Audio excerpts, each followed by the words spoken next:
What's up? Welcome to Sideline Psych, where we are bringing you the latest and greatest in sports psychology and performance.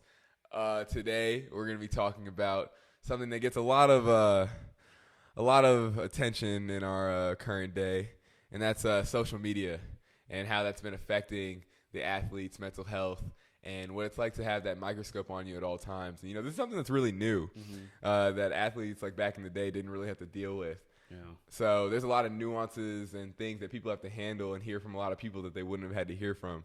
Yeah. And this doesn't really apply as much for like the me's and the you's, for example, from how social media can really get into your head. But for guys like LeBron James and Paul George and all of those guys, they're hearing from thousands and thousands of opinions of people that probably, one, don't understand the situations that they're coming from, and also necessarily aren't educated in the sport that they're even talking about. Because the best and worst part about social media is that you can say whatever you want. Yeah, I think that's definitely like the best and the worst part of it. Mm-hmm. Honestly, there's a lot of times. Cut. Dang. What happened? You just hurting. I'm just hurting. Do you want to not do this one? I do want to do this one.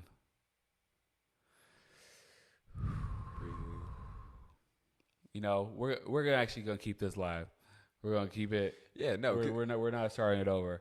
So right now it's it's 2 a.m. and I'm gonna be honest. I'm not really feeling up to the task. We recorded about 8 episodes today. This is the 8th and final episode that we're planning on recording. And I'm going to go into a segue before we go into the social media, but I'm really trying to dig down and bring out some performance for you all. And it's tough because one of the main things that helps with performance is getting enough sleep. No cap. And, sometimes there are moments where you got to grind. You got to, sometimes lose out on sleep, which, really sucks, because that's kind of the reality. But right now I'm trying to deal with that. After, I record this episode, I'm going to take a lot of time for self-care. I'm always a big advocate for self-care. I'm going to lay down. I'm going to sleep. I'm going to work out, which is a self-care for me. It's not actually just all grinding. It's something that does help rejuvenate me. But yeah, so I'm really trying to push through for you all. Most people won't show you any sign of, quote unquote weakness during a podcast, but I'm trying to be real with y'all, and I can't ask my clients to do something that I'm not willing to do, and be vulnerable with people.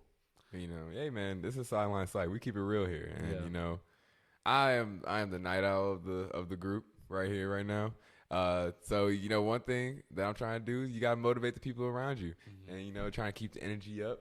But I'm tired too, and like sometimes you gotta pull out that last bit of performance when you're really, really tired, and a lot of times that applies to sports too. Maybe we'll talk about that in a later episode. Yeah.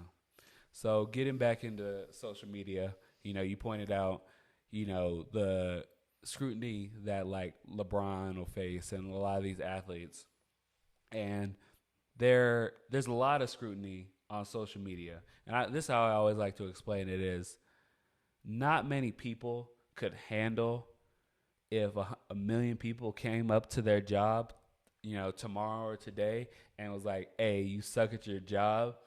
You should probably quit. Imagine you working at Subway, a million people come in and like, hey, you suck at making sandwiches. Like, hey, no, and even crazier part about that, and he's never made a sandwich before.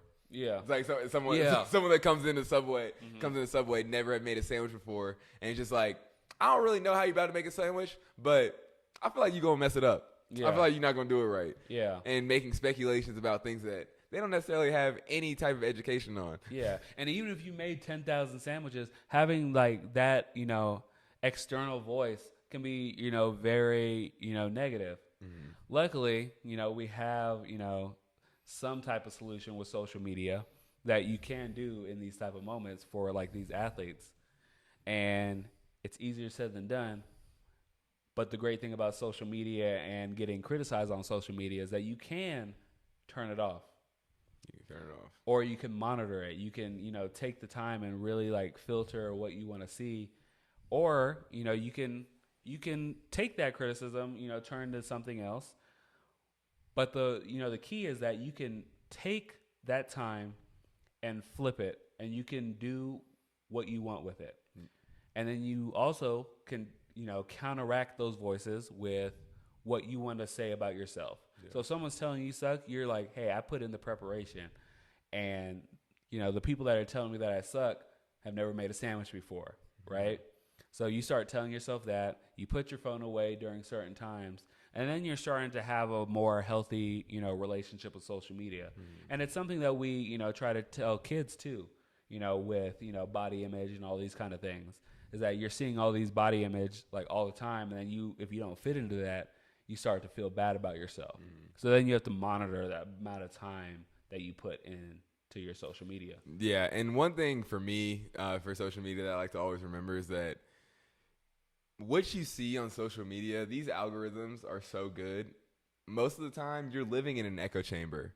And when you're on social media, sometimes it can seem like what you're seeing is a representation of how everybody's feeling. Yeah. When that's not always necessarily true. You know, if you're on the right page, on the right feed, you're going to see every single tweet saying LeBron is the worst, La Fraud, Disney, Mickey Mouse ring, whatever they want to say about him. But if you're on a Lakers page, it's going to seem like LeBron is the second coming. Yeah. And, you know, a lot of times there's so many people out there that you're not going to actually hear from everybody, even though social media sometimes wants to make you feel like you actually are. Yeah. And I think that can be damaging to a lot of these athletes' mental health because they're sitting there thinking like they're the most hated person in the world because the only thing that's popping up on their feed is when Joe Schmo from Iowa says that this guy can't dribble, or this guy isn't going to win this or that. And when they've been putting in all this preparation to get to this point, and this guy has no idea, he hasn't seen any of that, but still, they're going to have the voice to criticize you. Yeah. And so when you have to deal with a voice criticizing you that has no idea any context of where you're from, that's going to be hard on you at all times. Yeah. And a lot of like the social media narrative is created by the media and the narrative that the media puts out there. You know, I think Kyle Kuzma is a great player, but think about what he had to go through, you know, especially once LeBron got there from a media standpoint, from a social media standpoint. You know, there's a lot of people like, you know, calling him out for, you know, putting up 12 or 13 points a game in the NBA on a championship team where he won a ring. No, and it's like you expected him early in his career. He went from being a main scoring piece for them to having to drop back a role to become a complimentary scorer when they added more guys. Like, that's a lot. Yeah. And he was still playing pretty well. Yeah. It was just that a lot of times, one thing I always like to say, for ESPN is entertainment. And ESPN and a lot of these media circles have the ability to influence these moves in real life, like how people don't think they actually do, influence but they can. Trades, influence like how players perceive, influence the awards that you get. Yep. And like that's one thing. Like if you're not getting like certain awards that you think you're not entitled to, but you think that you've earned, that's like damaging for your mental health. Like all these things are damaging for your mental health. Yeah. So it really becomes about your positive self-talk and putting people around you that believe in you and having a support system that can tell you that you're doing the job that you need to do. Yeah, and the people around you are always going to be better than these random people on the internet. Yeah, and they know you better. They know what's going on. They actually know what's going on. They're actually speaking to you. They see all of the things that go into where you are right now, and their opinions are really the ones that matter. Yeah. All right. So we're going to close up with that one.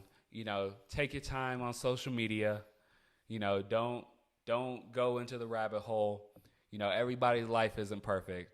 You know, that's what they'll have you believe on social media. Everybody's a millionaire. Everyone got the nice car. Everyone's going on trips all the time.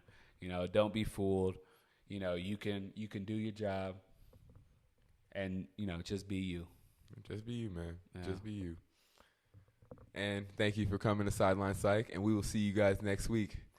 No, you won't, because this is the last episode. I'm going to take a nap, and I'm going to take my self-care like I told you. Well, you can see us on TikTok. Come see us on TikTok. I'll be on TikTok. We'll be out there. Yeah. All right, y'all. All right.